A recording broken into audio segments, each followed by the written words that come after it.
નમસ્કાર વિદ્યાર્થી મિત્રો, આપનું સ્વાગત છે આપણી ચેનલમાં। આજે આપણે આ વિડીયોની અંદર ક્લાસ 8ની અંદર શિક્ષણની આધુનિક સંકલ્પનાઓ અને બાળ કેન્દ્રી શિક્ષણની સંકલ્પના જોવાના છે।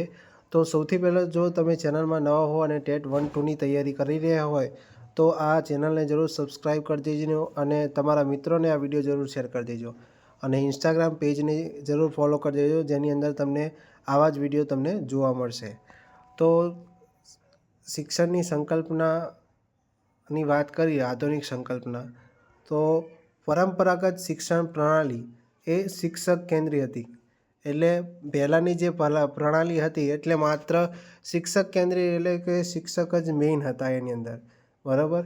અને હવેની જે પ્રણાલી છે એ બાળક કેન્દ્રી છે, એટલે કે બાળકને કેન્દ્રમાં રાખીને શિક્ષણ આપવામાં આવે છે, બરાબર। અને પહેલાંની જે પ્રણાલી હતી શિક્ષણ પ્રણાલી એ વિષય કેન્દ્રિત હતી, જેમાં શિક્ષક જ્ઞાનનો મુખ્ય સ્ત્રોત ગણાતો અને વિદ્યાર્થી માત્ર નિષ્ક્રિય શ્રોતા ગણાતો હતો। એટલે કે જેવું શિક્ષક કહેતા હતા એવું જ વિદ્યાર્થી કરતા હતા। બાળ કેન્દ્રી શિક્ષણ આ દ્રષ્ટિકોણને સંપૂર્ણપણે બદલી નાખ્યો છે, બરાબર। બાળ કેન્દ્રી એટલે કે બાળકોને કેન્દ્રમાં રાખીને શિક્ષણ આપવામાં આવે, એટલે એની અંદર આ જે જૂની પ્રણાલી હતી એને પૂરેપૂરી નાબૂદ કરી નાખી છે, બરાબર। અને આ નવી પ્રણાલી લાગુ થઈ છે। તો હવે એની વ્યાખ્યા અને લક્ષણોની વાત કરીએ તો બાળ કેન્દ્રી શિક્ષણ એ એક એવો અભિગમ છે કે જેમાં શિક્ષણ પ્રક્રિયાના કેન્દ્રમાં બાળકને રાખવામાં આવે છે। બાળક ક્યાં હશે? કેન્દ્રમાં બાળક હશે, બરાબર। બાળક અહીંયા હશે અને એને શિક્ષક શું કરશે? એક સહાયક તરીકે અહીંયા કાર્યકર જોવા મળશે। અહીં બાળકની રુચિઓ, જરૂરિયાતો, ક્ષમતાઓ અને અનુભવોને સર્વોચ્ચ પ્રાથમિકતા આપવામાં આવે છે। બાળકને કયા વિષયમાં વધારે રસ છે, બાળકને શું જરૂરી છે, બરાબર, એની કઈ ક્ષમતાઓ છે, એની કઈ વિકાસ કઈ જગ્યાએ કરવાનો છે, એ બધાને સર્વોચ્ચ પ્રાથમિકતા અહીંયા આપવામાં આવે છે। બાળકની સક્રિય ભૂમિકા એટલે કે બાળક જ્ઞાનનો નિષ્ક્રિય સ્વીકાર કરનાર નથી। પહેલાંની જૂનાની પ્રણાલી કેવી હતી કે એમાં જે શિક્ષક કહેતા એમ વિદ્યાર્થી કહેતા, એટલે એમાં બાળક કેવું હતું? નિષ્ક્રિય રહેનાર નથી, બરાબર, કે જેમ શિક્ષક એ પ્રમાણે નહીં, પરંતુ પોતાના અનુભવ દ્વારા જ્ઞાનનું નિર્માણ કરનાર છે, બરાબર। એટલે કે બાળક જે છે એ સક્રિય રીતે કાર્ય કરી શકે પોતાની જાતે, બરાબર, પોતાની જાતે નવું શીખે, કંઈક ભૂલ પડે તો શિક્ષકોને પૂછે।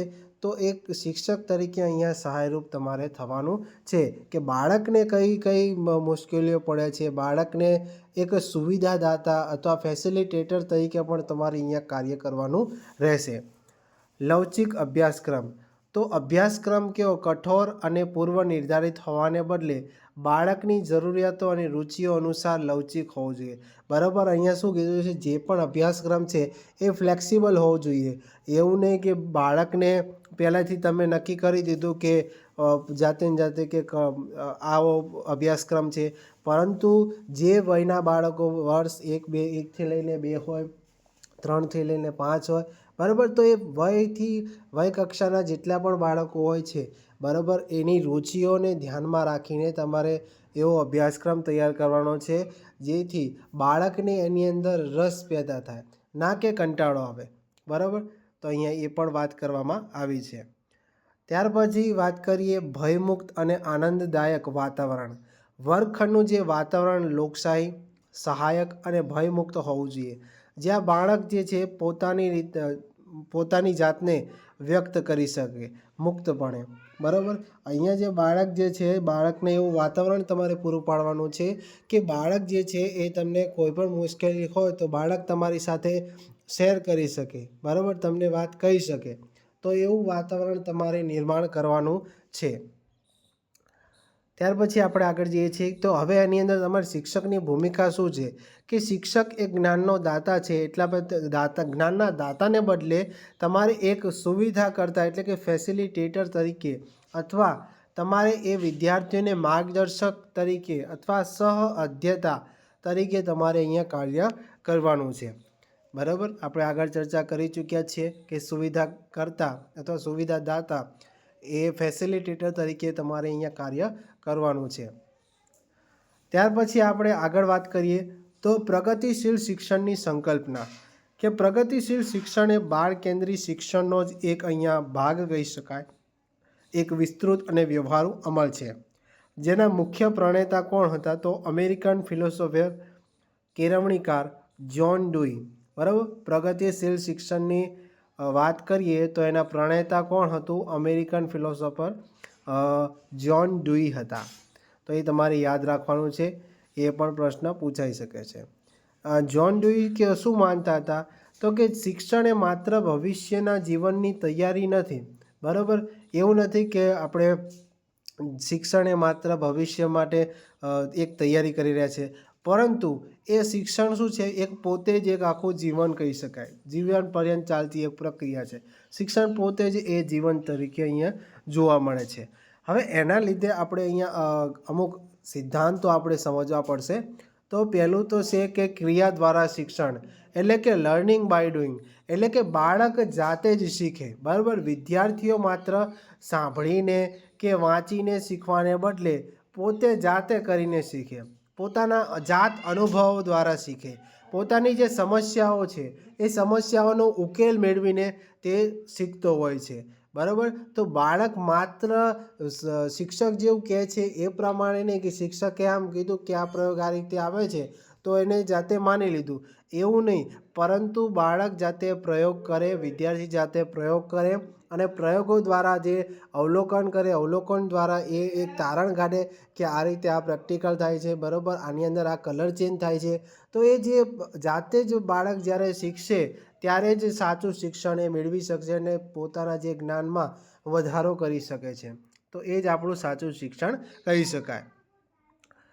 અનુભવ આધારિત શિક્ષણ, કે બાળક જે છે અભ્યાસક્રમ વિદ્યાર્થીઓના વાસ્તવિક જીવનના અનુભવો સાથે જોડાયેલો હોવો જોઈએ. બરાબર, વાસ્તવિક જીવનમાં કેવું જોવા મળે છે એવું જ આ અનુભવ આધારિત જો શિક્ષણ આપવામાં આવે, બરાબર, તો બાળકને પણ રસ અંદર પેદા થઈ શકે છે અને વાસ્તવિક જીવનનો પણ અનુભવ અંદર જોવા મળતો હોય છે.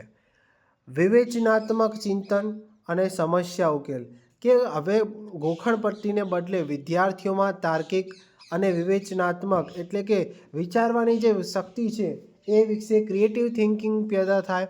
બરાબર, તો એ વિચારવાની શક્તિ વિકસાવવા પર અહીંયા ભાર મૂકવામાં આવે છે અને જેટલી પણ અમુક જે સમસ્યા હોય એને એ સમસ્યાઓ ઉકેલી શકે એટલા માટે એ તાર્કિક અને વિવેચનાત્મક વિચારસરણી અહીંયા વિકસાવવી જોઈએ. ત્યાર પછી આવે છે સામાજિક અને સહયોગી શિક્ષણ. હવે શિક્ષણ માત્ર એક સામાજિક અહીંયા પ્રક્રિયા છે, તો વિદ્યાર્થીઓ એકબીજા સાથે સહયોગ કરીને અથવા જૂથમાં કામ કરીને વધુ સારી રીતે શીખી શકે છે. તો તમારે શિક્ષક તરીકે એવું કાર્ય કરવાનું છે કે બાળકોને એવું કોઈક તમે કાર્ય આપી શકો જેથી એ જૂથમાં કરી શકે. બરાબર, અને એક સહયોગની ભાવના એની અંદર પેદા થાય, જેથી જે એના સહ વિદ્યાર્થી અથવા સહ અધ્યયતા છે એની સાથે જૂથમાં કાર્ય કરી શકે અને તાલમેલ બેસી શકે. તો એવું પણ એક શિક્ષણ તમારે આપવું જોઈએ. એવા જૂથની તમારે જૂથની રચના કરવી જોઈએ જેથી આ બાળકોમાં સામાજિક અને સહયોગી શિક્ષણનું નિર્માણ થાય. ત્યાર પછી આવે છે પ્રોજેક્ટ પદ્ધતિ, એટલે કે પ્રોજેક્ટ મેથડ. તો આ પદ્ધતિ જ્હોન ડ્યુઈના શિષ્ય વિલિયમ કિલપેટ્રિક દ્વારા વિકસાવવામાં આવી હતી. આ પ્રોજેક્ટ પદ્ધતિના પ્રણેતા કોણ છે તો વિલિયમ કિલપેટ્રિક. બરાબર, તમને પૂછી શકે છે આ. તો એ પ્રોજેક્ટ પદ્ધતિ વિલિયમ કિલપેટ્રિક દ્વારા વિકસાવવામાં આવી હતી અને જે પ્રગતિશીલ શિક્ષણનું એક ઉત્તમ ઉદાહરણ કહી શકાય. તેમાં વિદ્યાર્થીઓ વાસ્તવિક જીવનની સમસ્યાઓ પર આધારિત પ્રોજેક્ટ હોય છે એ પ્રોજેક્ટ ઉપર તે કામ કરતા હોય છે. વાસ્તવિક જીવનમાં જે પણ સમસ્યા હોય એના ઉપર આ આધારિત હોય છે. બાળકેન્દ્રી શિક્ષણ અને પ્રગતિશીલ શિક્ષણ વચ્ચેનો સંબંધ જે છે એ સમજવો અહીંયા ખૂબ જ મહત્ત્વનો બની જાય છે.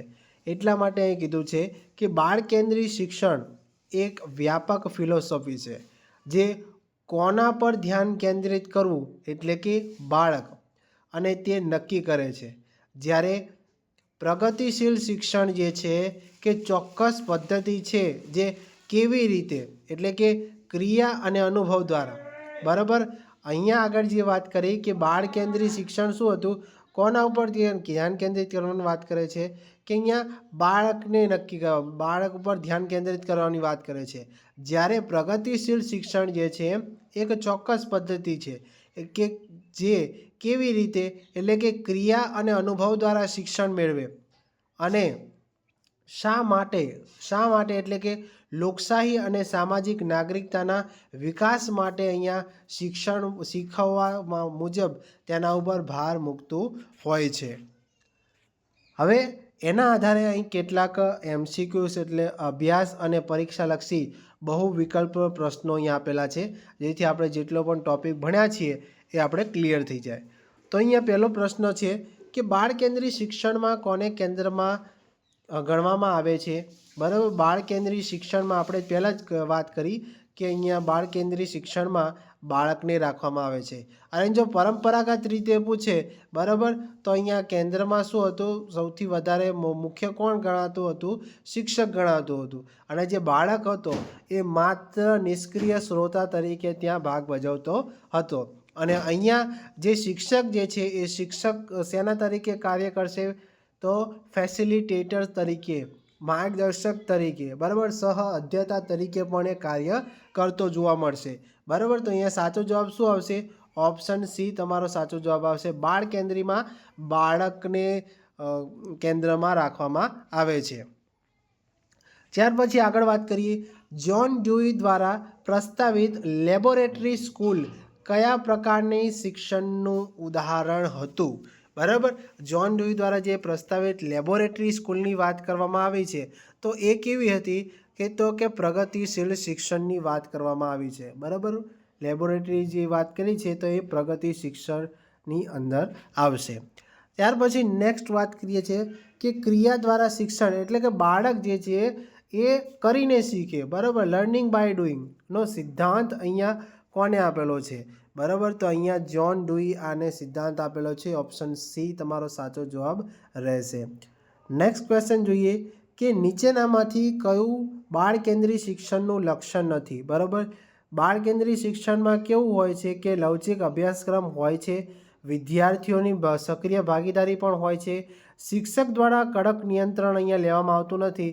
એટલે ઓપ્શન સી ખોટો આવશે. ભયમુક્ત અને સહાયક વાતાવરણ આ અંદર બાળ કેન્દ્રિત શિક્ષણમાં આવશે. એટલે અહીંયા શું પૂછ્યું છે, કયું બાળ કેન્દ્રિત શિક્ષણનું લક્ષણ નથી પૂછ્યું છે. તો ઓપ્શન સી તમારો સાચો જવાબ અહીંયા જોવા મળશે કે શિક્ષક દ્વારા કડક નિયંત્રણ અહીંયા આપવામાં આવતું નથી. આપણે ભયમુક્ત વાતાવરણ રાખવાનું છે, એટલે શિક્ષક દ્વારા કડક નિયંત્રણ અહીંયા રાખવામાં આવતું નથી. ત્યાર પછી નેક્સ્ટ વાત કરીએ કે પ્રોજેક્ટ પદ્ધતિના પ્રણેતા કોણ છે. આપણે વાત કરી કે વિલિયમ કિલપેટ્રિક છે. બરાબર. એ જ્હોન ડ્યુઈના જે વાત કરીએ તો એ વિલિયમ કિલપેટ્રિક આપણે પ્રોજેક્ટ પદ્ધતિના પ્રણેતા છે. ત્યાર પછી વાત કરીએ પ્રગતિશીલ શિક્ષણનો મુખ્ય ઉદ્દેશ્ય શું છે.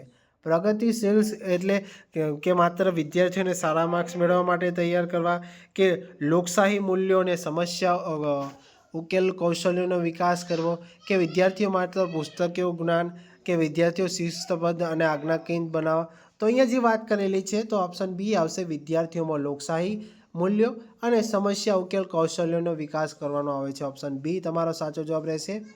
નેક્સ્ટ ક્વેશ્ચન જોઈએ છે કે એક શિક્ષક વિદ્યાર્થીઓને તેમના વિસ્તારમાં પાણીની સમસ્યા પર સર્વેક્ષણ કરવા એટલે કે સર્વે કરવાનું કહે છે. બરાબર. સર્વેક્ષણ એટલે એક પ્રકારનો સર્વે કરવા કહે છે અને તેનો ઉકેલ સૂચવતો એક અહેવાલ તૈયાર કરવાનો એમને કીધું છે. આ શિક્ષણ પદ્ધતિનું ઉદાહરણ છે. કઈ પદ્ધતિ? બરાબર. તો અહીંયા જે પદ્ધતિ છે એ આપણે પ્રોજેક્ટ પદ્ધતિ આપી છે.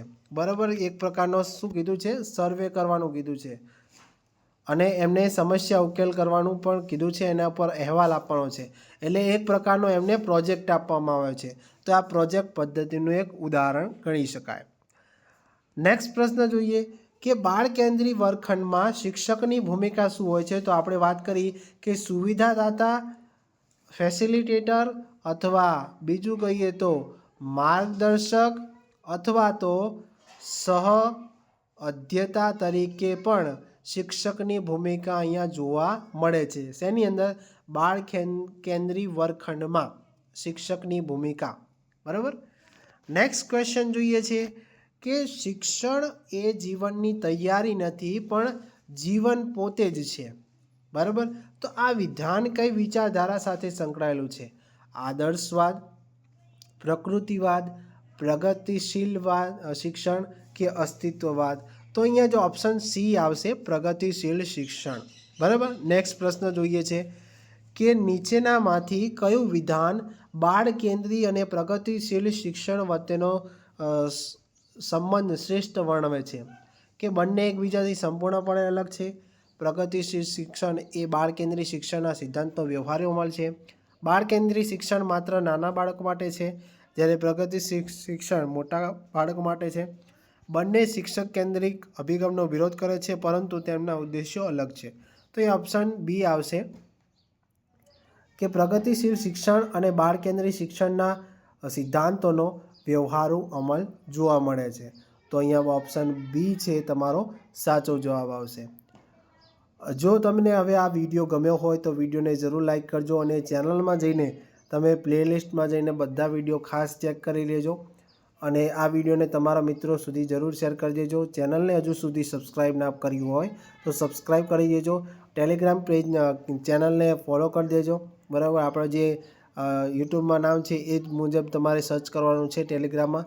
તો ત્યાં આપણે નોટ્સ મૂકતા રહીએ છીએ. ત્યાં જઈને તમે નોટ્સ ડાઉનલોડ પણ કરી શકો છો અને બીજા વિદ્યાર્થીઓ સાથે શેર પણ કરી શકો છો.